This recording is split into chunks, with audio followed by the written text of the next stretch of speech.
Rayachoti assembly हलके से YSR Congress party के उम्मीदवार के तौर पर श्रीकांत रेड्डी ने पर्चे नामजदगी दाखिल किया। इन्होंने रिटर्निंग ऑफिसर रंगस्वामी को पर्चे नामजदगियों के 2 सेट हवाले किए। इस पर्चे नामजदगी के अदखाल के मौके पर साबिक रुकनी असेंबली रमेश कुमार रेड्डी, साबिक कोऑप्शन मेंबरान ZP Ali Nawaz Khan, advocate GV Raghava Reddy और पार्टी के दीगर कायदीन मौजूद थे।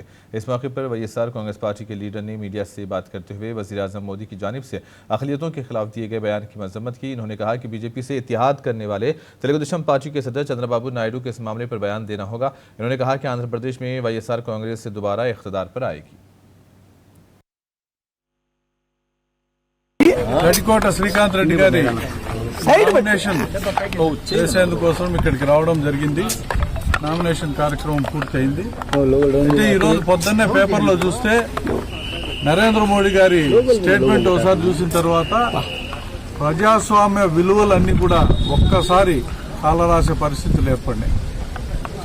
మైనార్టీల గురించి చాలా కించపరిచే విధంగా ఆయన మాట్లాడడం ప్రజాస్వామ్య స్ఫూర్తికే విరుద్ధంగా ఉంది.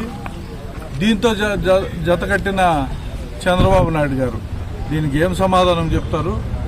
ఈ అలయన్స్ కు అటువంటి భావజాలమే ఉందా అనేది స్పష్టం చేయాల్సిన అవసరం ఉంది.